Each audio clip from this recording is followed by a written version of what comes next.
He never thought about punishment, because he never believed he was guilty. The idea itself would have sounded childish to him. Guilt belonged to men who lost control, who acted on impulse, who let emotion interfere with judgment. He had spent his entire life doing the opposite. Every decision he made was measured, every action justified, every outcome in his mind necessary. The people beneath him aged faster. Their bodies weakened, their voices faded. His life, meanwhile, stayed intact, comfortable, untouched. That imbalance felt permanent. For most of his adult life, he woke before the sun, not because he had to, but because it reinforced order. A man who rose early stayed ahead of others. That was his belief. He dressed carefully, ate without hurry, and reviewed his ledgers in silence before the household fully stirred. The plantation responded to him like a machine responding to its operator. Work began when he decided it would. It ended when he allowed it to. Seasons mattered, of course, but only in the way weather mattered to someone indoors. Something to be managed rather than feared. Visitors often remarked on how calm everything felt. How quiet, how efficient. They called it impressive. They never stayed long enough to notice what that quiet cost. He owned many slaves, but he did not think of ownership the way some men did. He did not boast. He did not display violence. He considered excess unnecessary. Fear, when used constantly, dulled. He preferred expectation. Men worked harder when they believed failure would be remembered. Inside his house, that philosophy took its clearest form. There were rules that were never written, and therefore never questioned. Slaves were expected to anticipate needs rather than respond to commands. They were corrected not for mistakes but for delays. A task done poorly could be redone. A task done slowly suggested something worse. Disobedience implied intention. Intention implied character. Character, once judged, was difficult to escape. The man who served inside the house understood this early. He had been brought in from the fields years before, selected for reasons never explained to him. Perhaps it was his build, perhaps his silence, perhaps the way his eyes lowered naturally when addressed. The master never said. From the first day, the slave learned that the house demanded a different kind of endurance. There were no long hours under the sun, but there was constant observation. No public punishment, but endless correction. A raised eyebrow could undo a week of careful work. A pause in acknowledgement could stretch into days. The master spoke to him often, but never directly. Instructions were delivered as statements about the world, rather than commands. The floor needs to be clean by morning. The table should already be set. That door does not usually remain open. The slave adjusted accordingly. He learned to interpret tone rather than words. He learned that explanation was unnecessary and dangerous. The fewer words he used, the less he could be accused of misunderstanding. Years passed this way. The master aged slowly, as men with power often do. His hair grayed, but his posture remained straight. His hands stayed steady. His voice did not change.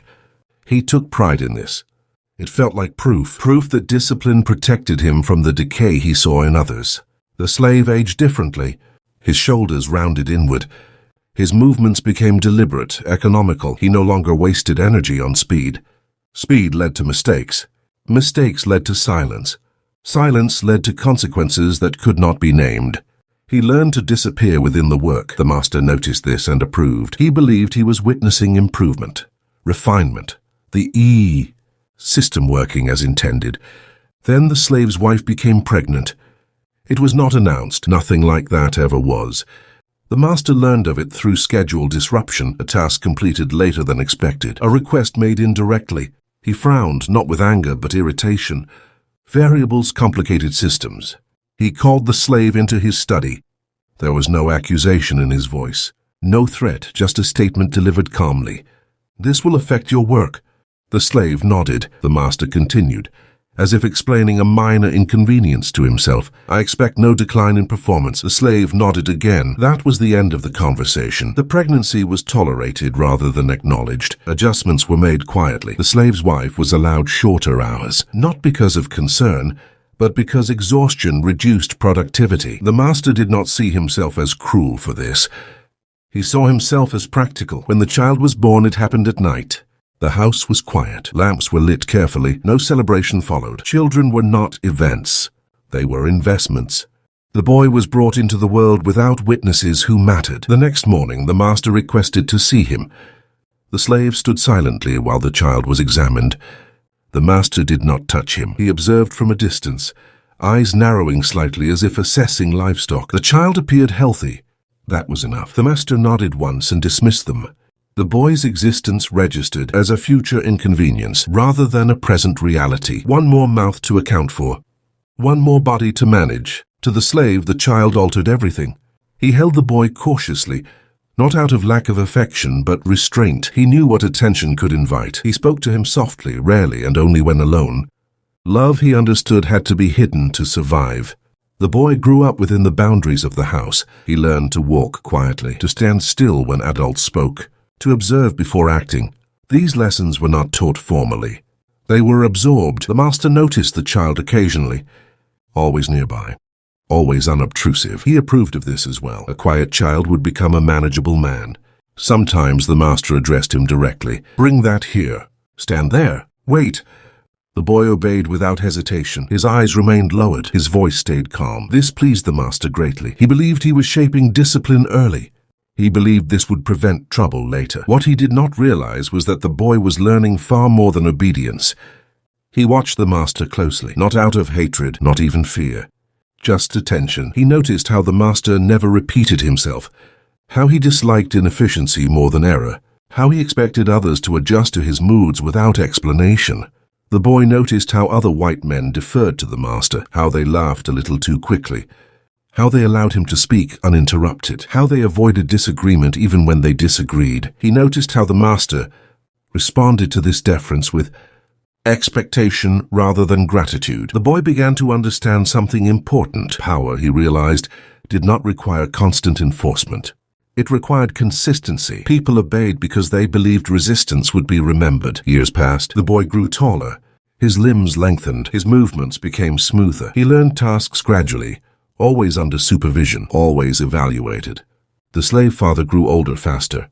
His breath shortened. His back curved more noticeably. He continued working without complaint. Complaint would have changed nothing. One afternoon, while carrying supplies through the house, his hand trembled. A cup slipped. It shattered against the floor. The sound echoed. The master looked up slowly. He did not shout. He did not rise. He simply stared. That stare lasted longer than any punishment. The slave knelt to clean the mess. His hands shook more as he worked. The master returned to his papers. Nothing more was said. That night, the slave sat with his son after the house had quieted. He did not speak of the incident directly. He did not speak of anger or injustice. He spoke of time. He told his son that men like the master believed they were permanent, that they confused long comfort with immortality. He told him that bodies always remembered things minds tried to forget. He told him to watch carefully. The boy listened. He did not ask questions. Outside, the house creaked as it always had. Wood responding to temperature, structures adjusting slowly. Inside, the master slept comfortably, convinced that the order he had built would outlast him. He did not yet understand that the most patient forces were already at work. The master had always believed that decline announced itself loudly. He had watched it in other men. They complained. They grew bitter. They blamed the world for changes they could not control. Their voices sharpened as their authority dulled. They reached for sympathy when respect no longer came naturally. None of that applied to him. That was why he did not recognize the early signs in himself. The changes arrived as permissions rather than warnings. He allowed himself to remain seated longer during the mornings. He accepted help without comment. He postponed tasks that once would have irritated him if delayed. These were not weaknesses, he told himself. They were efficiencies. A man who had built order was entitled to let that order carry him. The household adjusted around these permissions without discussion. Meals waited. Papers came to him. Doors opened before he reached them. No one announced these changes. They simply happened. The master noticed them only when imagining how difficult it would be to reverse them. Inside the house, the slave father continued working under the same expectations that had governed him for years. Nothing had been officially altered. No accommodations were named. He was expected to perform as he always had, but time had been working on him far longer than on the master. Years of restraint had compressed his body inward. Pain no longer arrived as a warning. It was constant, dull, and patient. His hands trembled when tired. His breath shortened during tasks that once required no thought. He hid this carefully. He knew the rules of the house too well to believe weakness would be forgiven. The master noticed the changes, but interpreted them through his own framework. Decline to him was not tragedy. It was inefficiency. He began correcting the slave more frequently, not harshly, not publicly, just enough to make the point unavoidable. You are slower today. That should already be finished. This is not acceptable. Each comment was delivered calmly. There was no anger to resist, no cruelty to accuse, only assessment. The slave absorbed these words without response. He understood that the judgment had already been made. He was being measured against a version of himself that no longer existed. The boy watched this recalculation with growing awareness. He was old enough now to understand patterns rather than moments. He could see how attention shifted, how usefulness was rewarded with proximity, how weakness invited distance. He did not react emotionally. Emotion, he had learned, changed nothing.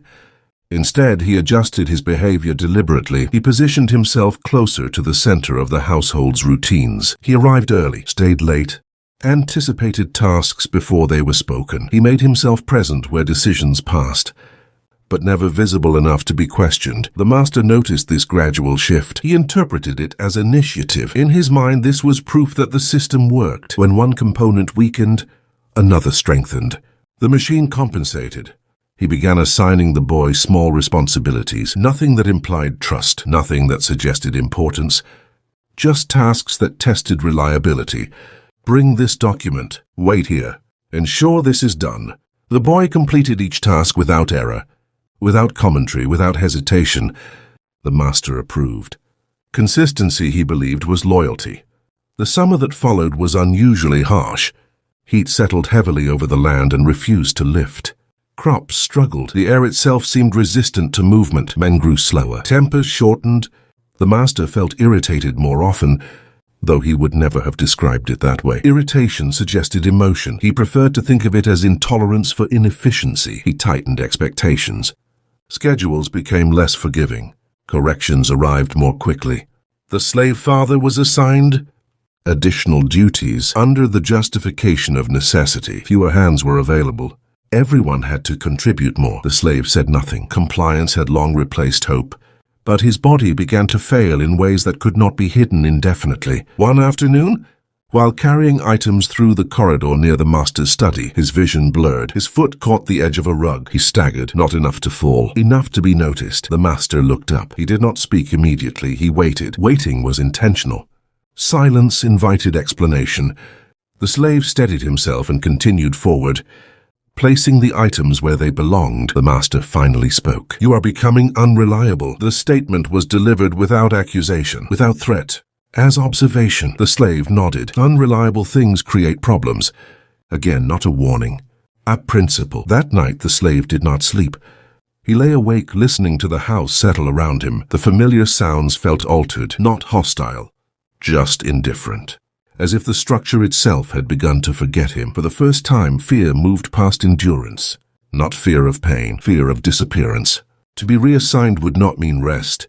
It would mean distance, loss of proximity, loss of small protections earned through years of careful service.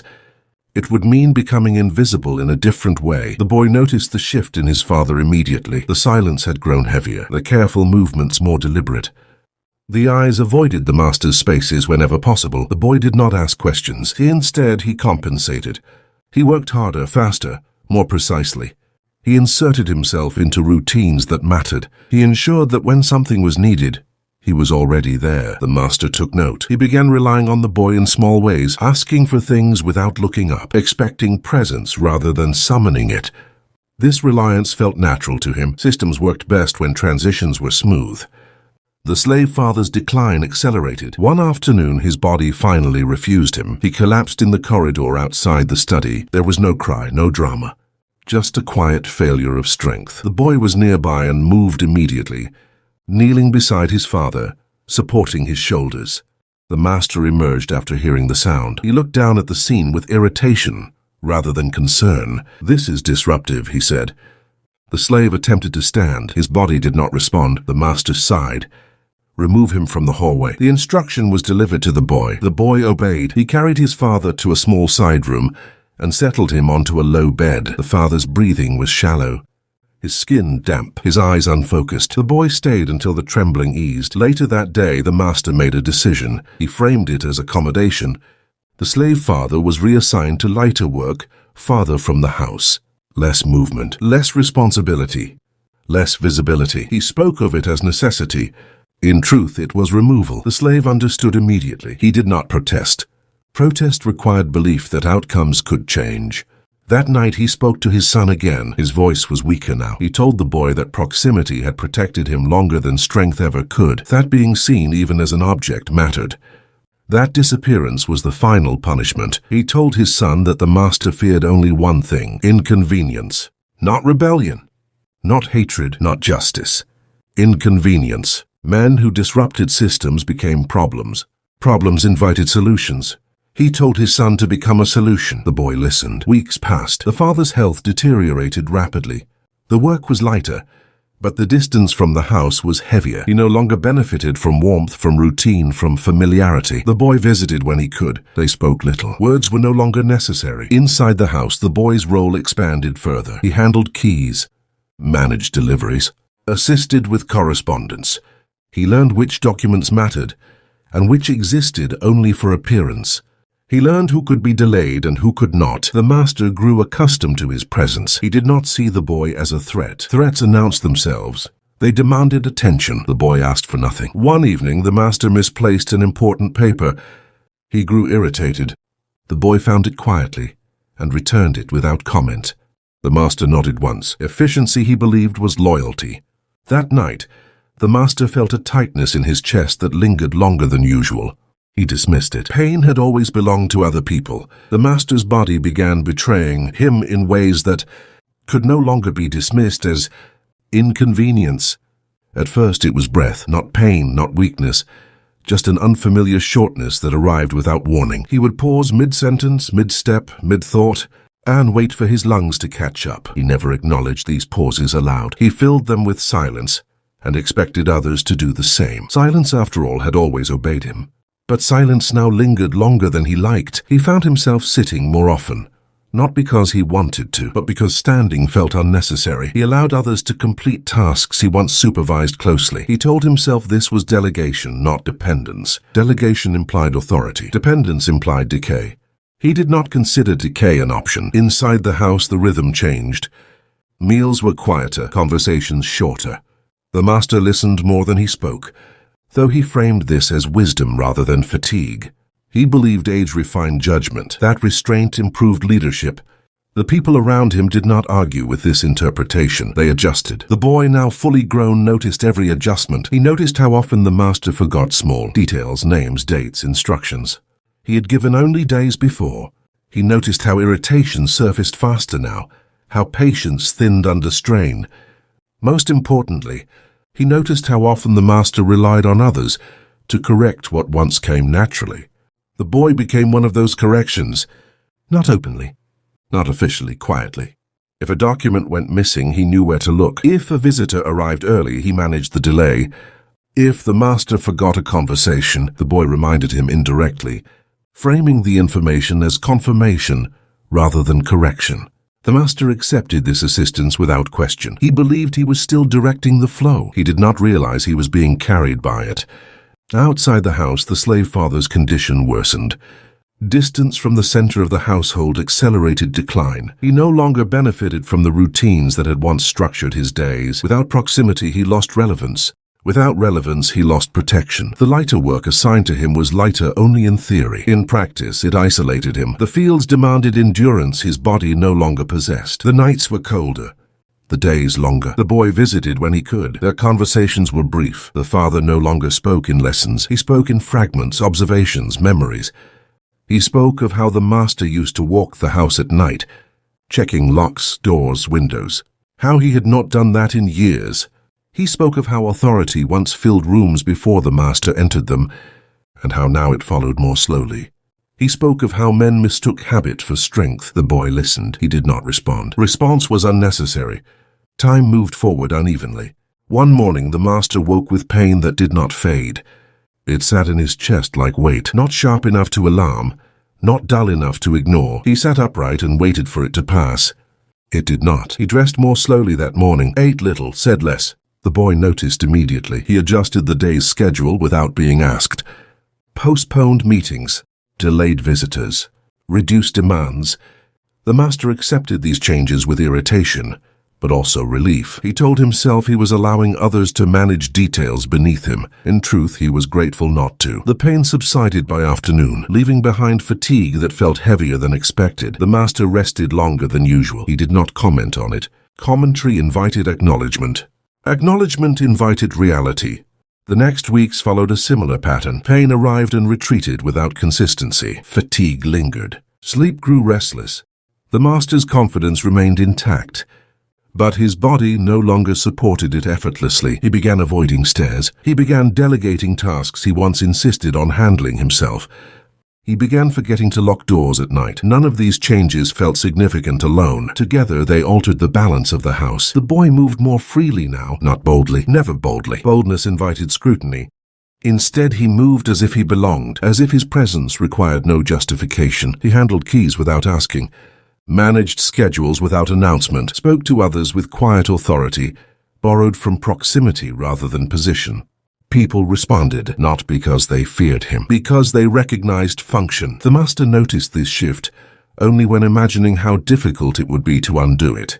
That discomfort annoyed him. He began correcting the boy more often. Not for mistakes, for presence. Why are you here? That is not your responsibility.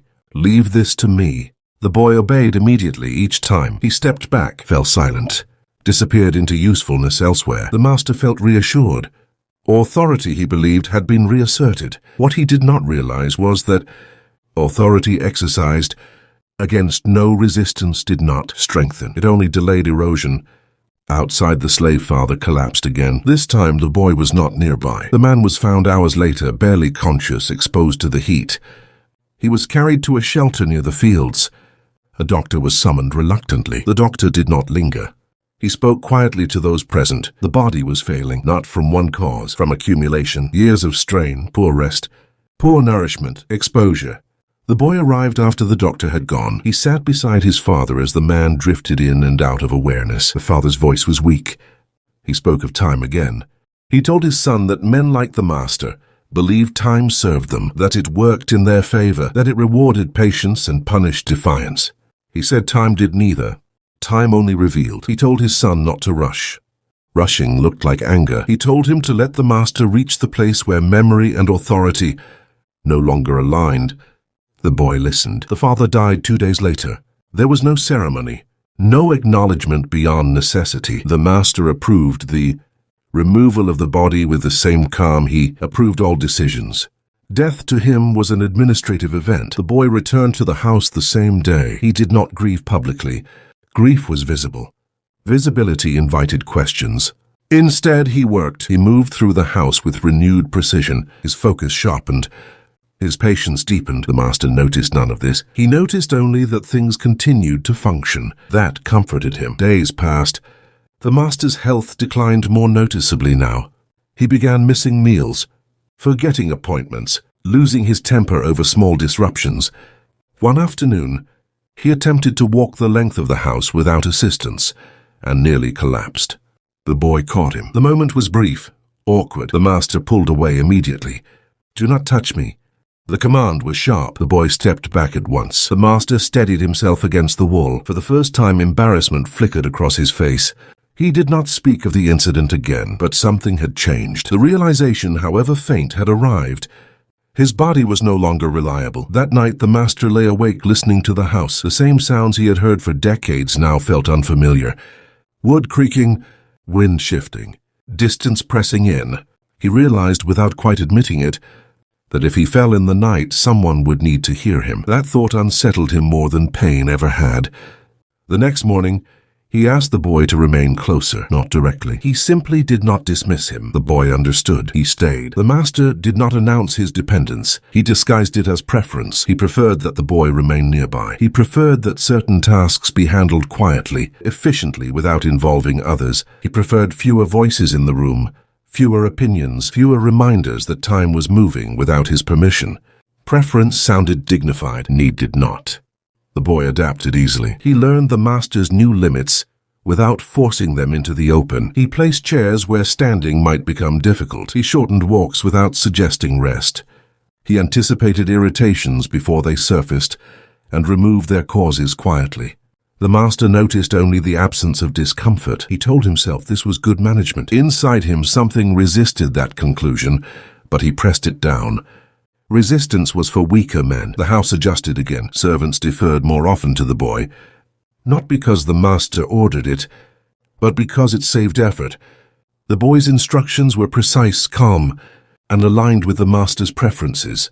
He did not contradict authority. He translated it. Translation, when done well, becomes invisible.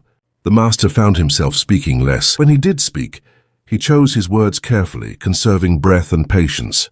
He avoided confrontations that demanded physical presence. He delegated discipline more often, framing it as trust rather than avoidance. He believed no one noticed. They did. Outside the house, whispers began. Not about cruelty. That was old news. They whispered about decline. Men who once feared the master now measured his steps when he walked. They noticed how often he leaned on furniture, how rarely he rode out to inspect work, how frequently decisions arrived late or were revised. Fear does not disappear instantly. It thins. The boy heard these whispers but did not acknowledge them. Acknowledgement would imply interest. Interest would imply intent. He had none, or so it appeared. Inside him, something solidified quietly. The lessons his father had spoken were no longer abstract.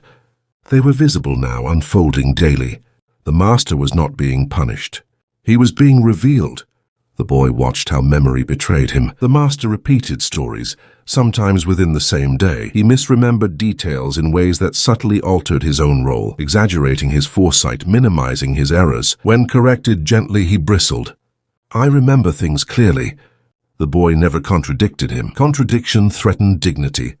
Instead, the boy adjusted reality to accommodate memory.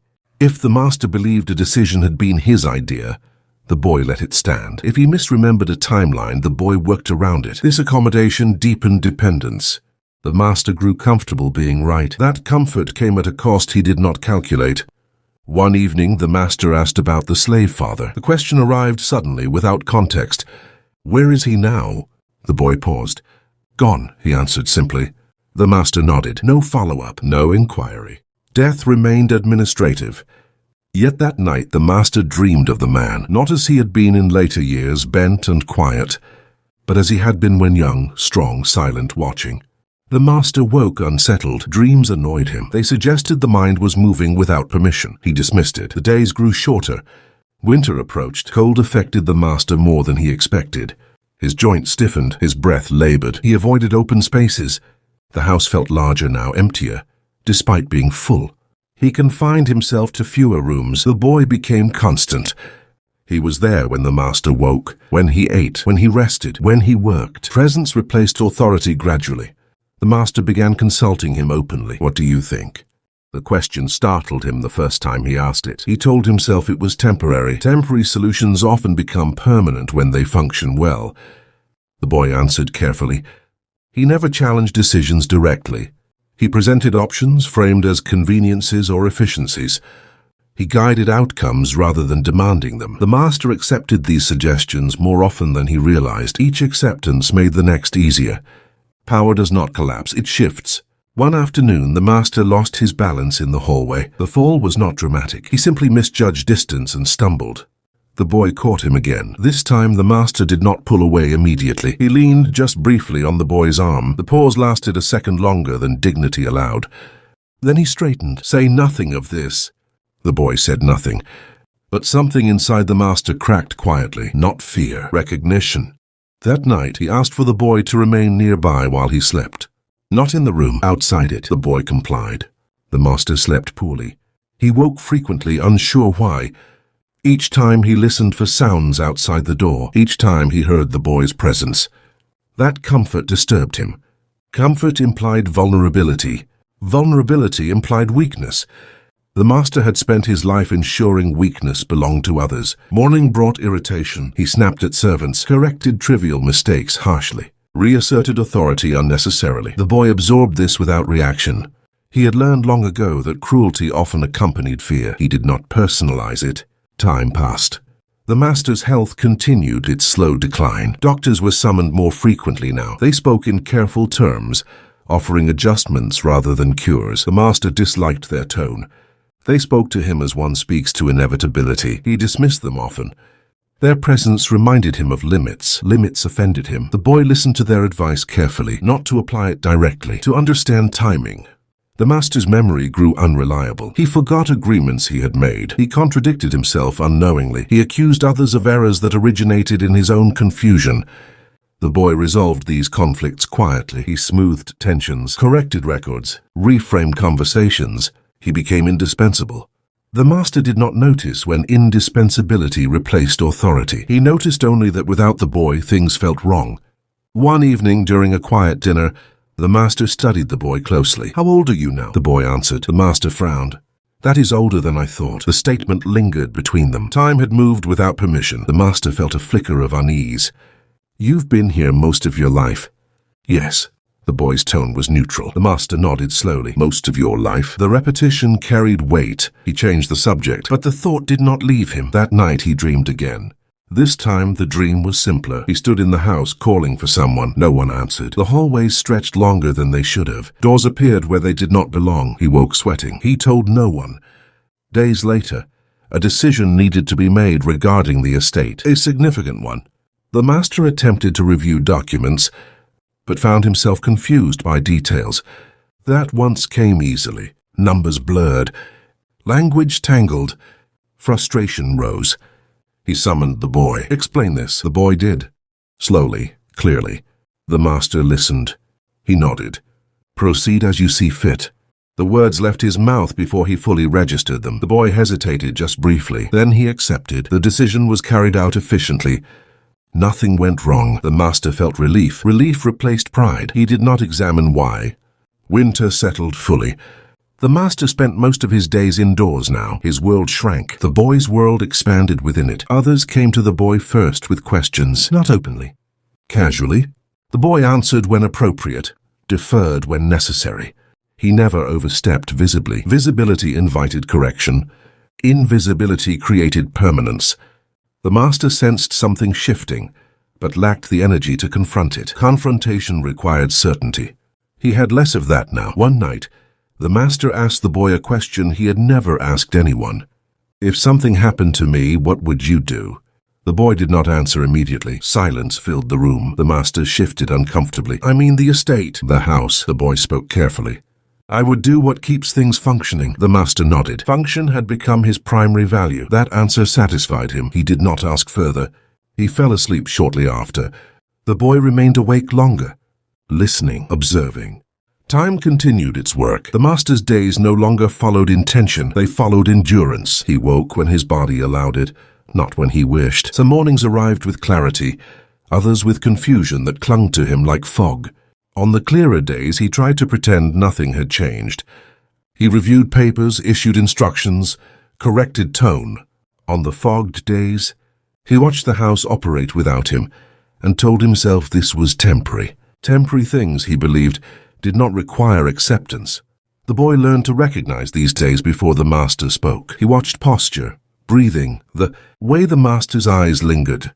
Too long on familiar objects. He adjusted accordingly. On clear days, he stayed distant.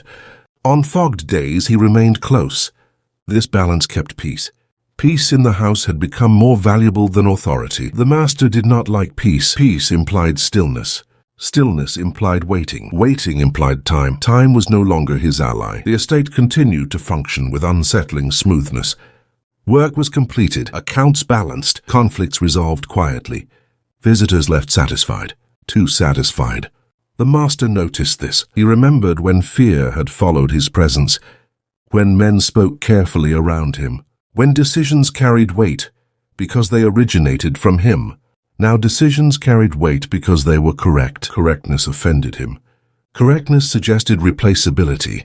He began inserting himself unnecessarily. He questioned choices already made, reversed instructions for no reason other than assertion, criticized outcomes he himself had approved. The boy accepted these reversals without protest. He adjusted plans, absorbed frustration, corrected consequences quietly. This tolerance confused the master. Resistance would have reassured him. Compliance made him uneasy. One afternoon, the master demanded to oversee work outside. He had not done so in weeks. The cold was sharp, the ground uneven. The boy suggested delay. The master refused. They walked slowly. Each step reminded the master of his body's betrayal. His breath shortened quickly. His balance wavered. The world felt larger, harsher. Men watched from a distance. They noticed. The master noticed them noticing. His temper flared. He barked orders louder than necessary, corrected trivial errors harshly, attempted to reassert dominance through volume. The men complied, but their eyes held calculation, not fear. That realization struck harder than the cold. The master stumbled near the edge of the field. This time the boy did not rush forward immediately, not because he hesitated, because the master recovered himself. Barely. The pause mattered. The master saw it. He turned sharply. "What are you waiting for?" The boy answered evenly. "For instruction." The words cut deeper than defiance ever could. The master said nothing. They returned to the house in silence. That night the master could not sleep. His thoughts circled the same realization. He was being observed, not as authority, as condition. Men watched him the way one watches weather, not commanders. They adjusted rather than obeyed. This recognition humiliated him. Humiliation turned inward. The next days were marked by withdrawal. The master stayed in his room more often. He avoided gatherings. He avoided mirrors. He did not want to see what others saw. The boy continued his work quietly. He did not fill the silence. Silence now belonged to the master. Doctors visited again. Their words were careful but honest. Decline would continue. Adjustments could slow it, not reverse it. The master dismissed them abruptly. Their truth angered him. He preferred denial. Denial, he believed, had served him well before, but denial required strength. Strength was fading. One evening the master asked for wine, more than usual. The boy noticed. He did not object. Objection would provoke irritation. The master drank slowly at first, then faster. The alcohol loosened restraint. Memory stirred. He spoke more than he had in weeks. He spoke of his youth, of his rise, of decisions he had made without hesitation. He spoke of discipline. Discipline, he insisted, was misunderstood by weak men. It was necessary. It created order. Without it, chaos flourished. The boy listened. The master's voice thickened. He spoke of the slave father, not by name, by function. He was useful once. The phrasing was casual. The boy did not respond. The master grew irritated. "You heard me." "Yes. Say something." The boy paused. He chose his words carefully. Usefulness ends for everyone eventually. The statement was neutral. The master laughed sharply. "Not for men like me." The boy did not argue. Argument would escalate. Instead, he asked a question. "Do you believe that?" The master fell silent. The question lingered. He drank again. The conversation ended without resolution. The next morning, the master awoke with pain sharper than before. His chest tightened. His vision blurred. He attempted to stand and failed. Panic flared. He called out. The boy arrived quickly. Doctors were summoned. This time, urgency replaced formality. The master was confined to bed. Movement became restricted. Independence collapsed abruptly. The house reorganized itself around his immobility. The boy assumed full coordination. Not officially, functionally. The master lay in bed listening to life continue without him. He heard footsteps, voices, doors opening and closing. Everything continued. That realization unsettled him more than illness. He had believed his absence would disrupt. It did not. Days passed. The master's strength did not return fully. He could sit, occasionally stand with assistance, but the ease was gone. Each movement required consideration. Consideration reminded him of limitation. The boy became constant again. He managed medication schedules, meals, visitors. The master resented this care. Care inverted hierarchy. He had spent his life giving orders, not receiving assistance. Receiving assistance felt like submission. One afternoon, the master accused the boy of overstepping. "You decide too much." The boy answered calmly. "You told me to ensure things function. That is not the same." "What is the difference?" The master opened his mouth, closed it. He could not articulate the difference. Authority without execution felt hollow. He turned away. That night, sleep brought dreams again. He dreamed of standing alone in a wide field. Men worked nearby but did not look at him. He shouted. No one responded. He woke shaking. The boy was nearby. The master did not speak. Weeks passed. Winter began to lift, but the master did not improve. His memory faltered more often. He forgot conversations entirely. He accused others of deceit. The boy corrected nothing openly. Correction embarrassed. Instead, he guided outcomes gently. The master grew suspicious. "You change things," the boy answered truthfully. "I prevent confusion." The master glared. Confusion belonged to others, not to him. One afternoon, while reviewing papers, The master realized he could not understand them. Not fully. The realization hit slowly. He read the same lines repeatedly, meaning slipped away. He slammed the papers down. "Get them away from me." The boy complied. The master stared at the wall. For the first time, something broke through his denial. He was no longer capable, not temporarily, irreversibly. The weight of this knowledge pressed down on him. He felt smaller. Not physically, existentially. He whispered something then. The boy barely heard it. "What did you say?" The master swallowed. Nothing. But it had been something. Regret did not arrive dramatically. It arrived as inventory. He began remembering moments not with pride but with distance. Scenes replayed differently now.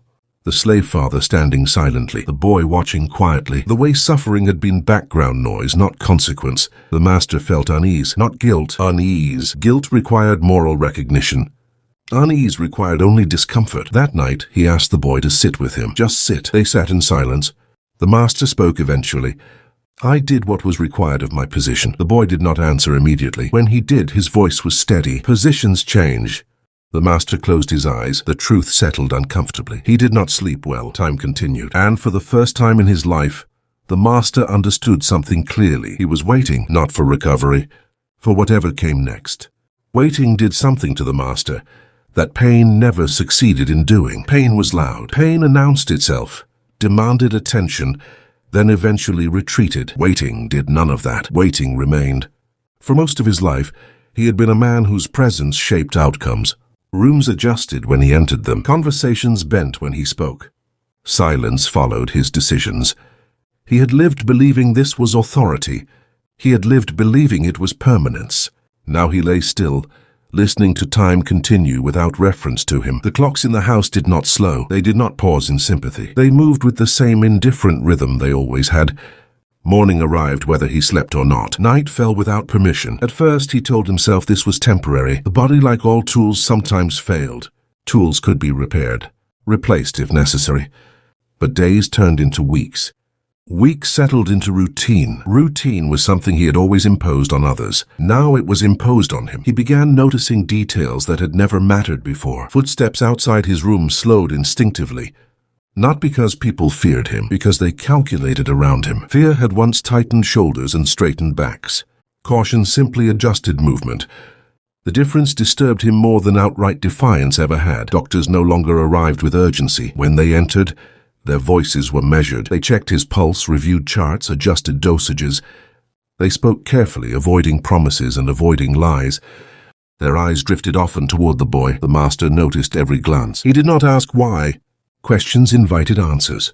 Answers closed doors. The boy arrived each morning with everything already prepared. Food was portioned precisely.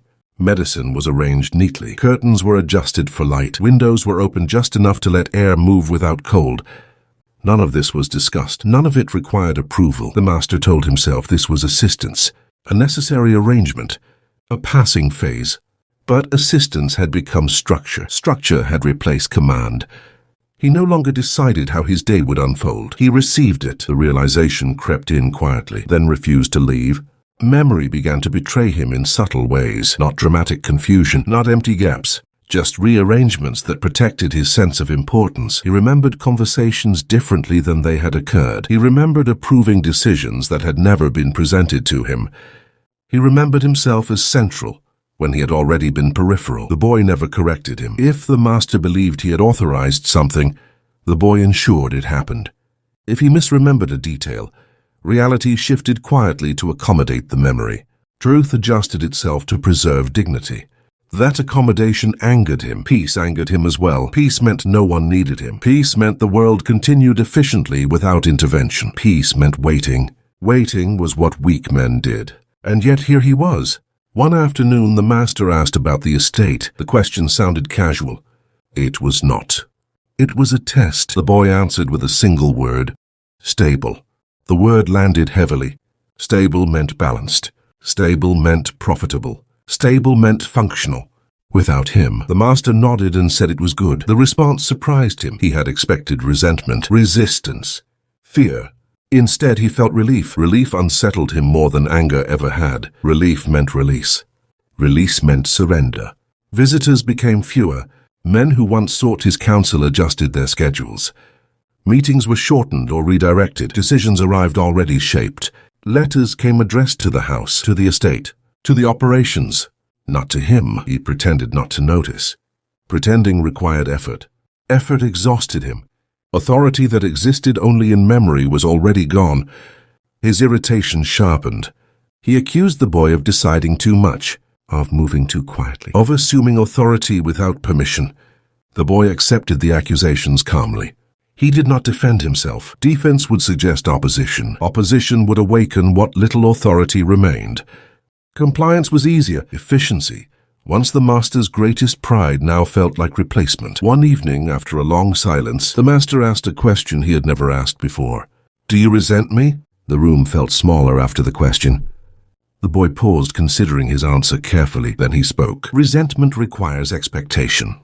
Expectation was fulfilled. The word struck harder than anger would have. Hatred would have implied emotional investment. Anger would have implied significance. Detachment implied something colder. It suggested the master had never been seen as a man, only as a function. After that night, the master avoided mirrors. Seeing himself required reconciliation. He was not prepared to confront what remained once authority was stripped away. His hands trembled more often now. Writing became difficult. Reading exhausted his eyes quickly. Each small failure reminded him of something he had refused to accept. Control had always been borrowed. From the body. From time. From others. Illness returned with greater force. Movement became dangerous. Standing required assistance. Doctor spoke quietly outside the room. The boy listened. The master stared at the ceiling. Time felt closer now. Not threatening. Not dramatic. Inevitable. He began speaking about the past more often. Not boasting. Accounting. Actions he had once justified easily sounded harsher when spoken aloud, without context. Without defense. Sometimes he stopped mid-sentence, unable to continue. Not because of pain, because of recognition. One night he asked about the boy's father. "Did he hate me?" The boy answered honestly. "Hate requires energy." The words hollowed him out. Energy meant importance. Its absence meant indifference. For a man who had built his life on being unavoidable, this realization was devastating. After that he grew quieter. Days passed with minimal conversation.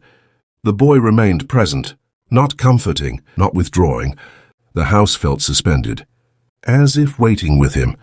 One afternoon, the master asked the boy to sit closer. His voice was weaker now. "I believed control protected me. I believed consequences were for others." He did not apologize.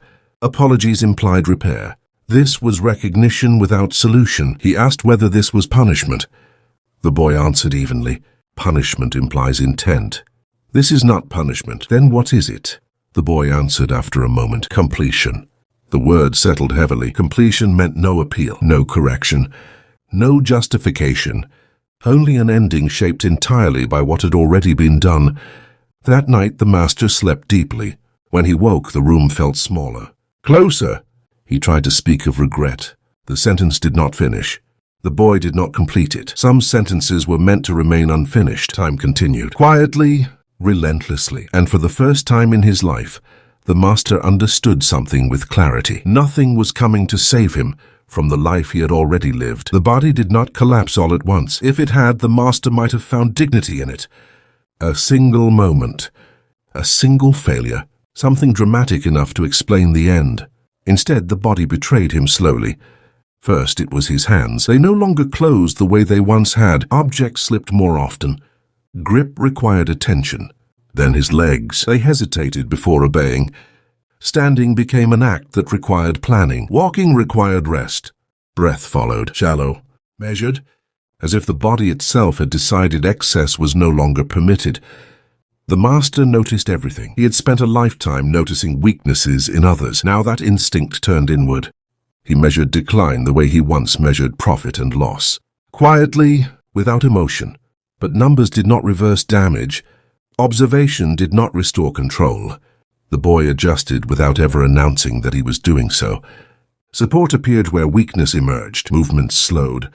Tasks disappeared from the master's reach before they became impossible. What had once been assistance became dependence. The master despised the word. He refused to use it even in thought.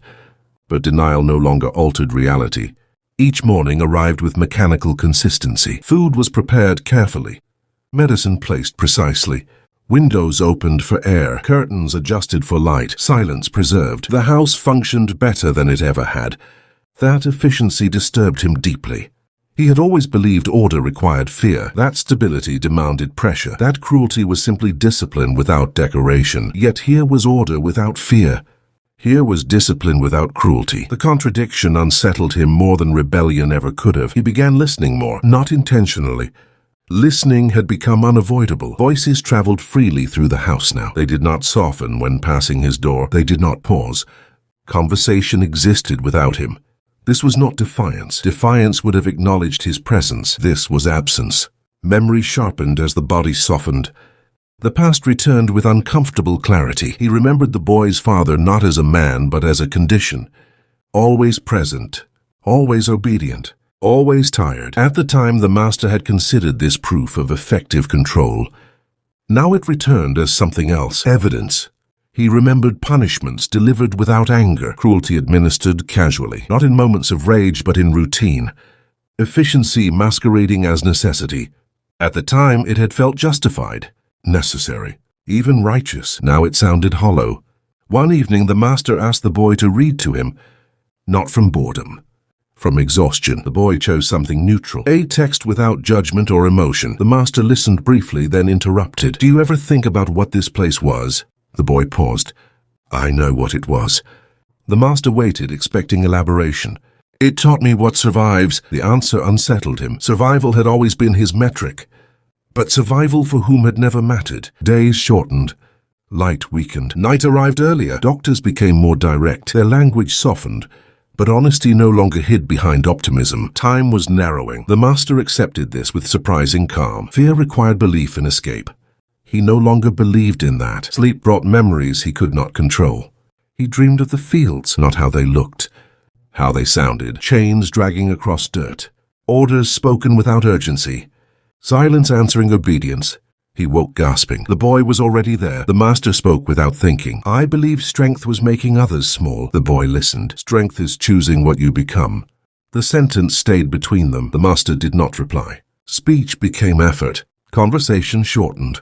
But thought intensified. He wondered when power had stopped feeling heavy and started feeling empty. He wondered whether fear had ever truly been respect. He wondered if regret mattered when it arrived without remedy. One afternoon, he asked to be taken outside. The request surprised the boy. The sun was weak but present. Air moved slowly. They sat together. The estate stretched outward calmly. Workers moved freely. No stiff backs. No lowered eyes. The master studied this carefully. "This is better," he said. The boy waited. Better for whom? The master opened his mouth, closed it. He had no answer that survived examination. That night, breathing became difficult. Each inhale required focus. The boy remained awake. The master spoke quietly. "I believed consequences belonged to others." The boy listened. "I thought age would excuse me." Silence followed. "Age explains. It does not erase." The master nodded. That distinction arrived far too late. Near dawn, he asked one final question. "When I am gone, will this place remember me?" The boy considered carefully. "It will remember what it became after you." Morning came. The master did not wake. There was no announcement, no ceremony, only absence. The house adjusted immediately, as it always had. The boy stood beside the bed for a long time, not in victory, not in hatred, in completion. Later, people spoke of the master carefully, as men always do when power has died. They spoke of success, of influence, of an era. They avoided cruelty. They avoided responsibility. But systems changed quietly.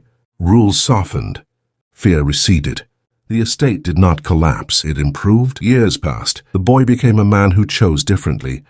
Not perfectly, but consciously. He did not rule through fear. He did not mistake silence for loyalty. He understood something the master never had. Power ends. Consequence remains. And consequence does not negotiate. The master's name faded, not erased, reframed. History did not punish him, it replaced him. And replacement was the truest verdict of all. The silence after his death was different from the silence that had surrounded him. While he lived, before silence had been careful, measured, filled with anticipation. Now it was simply empty. The house did not mourn. It adjusted. Sheets were changed. Windows were opened. The body was removed with efficiency.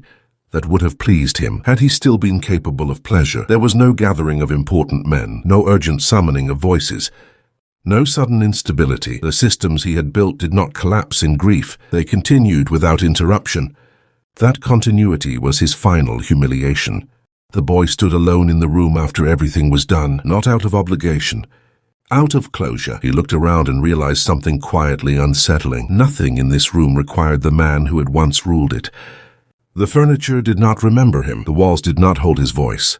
Even the air felt lighter, as if it had been waiting for permission to move freely. People arrived later, as protocol demanded. They spoke softly. They used respectful language. They described the master as formidable, as decisive, as a man of his time. Men always said that phrase when they wanted to excuse what could not be defended. No one spoke of cruelty, not openly. Cruelty made listeners uncomfortable. And yet it lingered. It lingered in the way people avoided certain rooms, in the way older workers never fully relaxed their shoulders, in the habits that had outlived the man who created them. Power leaves residue. The boy watched these people carefully. He did not interrupt. He did not correct them. Correction was unnecessary. Time would do that work far more effectively. Administration passed smoothly. Accounts were reviewed. Responsibilities reassigned. There was no chaos, no vacuum. The boy noticed something important during those days. No one asked what the master would have wanted. They asked what was practical, what was sustainable, what made sense now. The future had quietly replaced the past. The boy began making changes slowly, not dramatically, not as declarations. Rules softened where fear had once enforced obedience. Punishments were removed where efficiency had been used as justification. Silence was replaced with conversation. At first, people were suspicious. Cruelty, once normalized, trains people to expect pain. Kindness feels like a trick when it arrives unexpectedly. But consistency is louder than promises. Weeks passed, then months. Nothing collapsed. Productivity did not fall. Discipline did not disappear. Order did not dissolve. Instead, something unfamiliar emerged. Stability without fear. The boy understood then what the master never had. Fear creates compliance. Not loyalty, not strength. Compliance ends the moment pressure is removed. The master's pressure was gone. What remained had to stand on something else.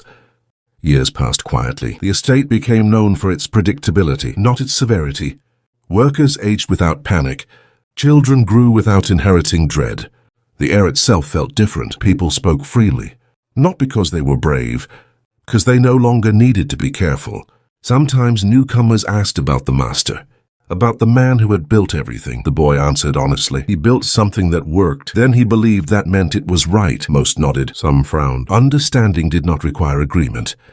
The boy never erased the master's name. He did not pretend the man had never existed. Erasure was dishonest. Instead, he allowed context to do its work. History does not need revenge. It needs clarity. As the boy aged, he noticed something else. The memories that haunted him as a child lost their sharpness. Not because they were forgotten, because they were no longer reinforced. Cruelty, when unchallenged, echoes. Cruelty, when ended, fades. One evening, many years later, the boy walked through the old house alone, not out of nostalgia, out of curiosity. He entered the room where the master had died. It looked smaller now. Power had once expanded it. Absence had returned it to scale. He stood there for a long time. He did not feel triumph. He did not feel anger. What he felt was understanding. The master had believed power would protect him from consequence. That authority would delay reckoning indefinitely. That time respected dominance. Time does not respect anyone. Time waits. It allows men to build justifications. It allows systems to normalize cruelty. It allows comfort to dull conscience. And then quietly it asks for payment. Not through revenge, not through spectacle, through exposure. The master had lived long enough to see himself become unnecessary, long enough to feel his authority dissolve, long enough to realize that fear, once removed, revealed how little remained. That was not punishment. It was accuracy. The boy left the room and closed the door gently, not as a gesture of respect, as a gesture of finality. Outside, life continued. People laughed. Work continued. Time moved forward. The world did not pause to remember cruelty, once it no longer ruled. And that, more than suffering, was the true ending. Because some men are not undone by pain. They are undone by irrelevance. They live long enough to understand what they have done and long enough to realize that understanding changes nothing. If this story stayed with you, if it made you uncomfortable in a quiet way, if it made you think about power, age, and consequence, then this channel is for you. Subscribe. Because some stories are not meant to entertain, they are meant to linger. And the ones that linger are the ones we return to, long after the voice has gone quiet.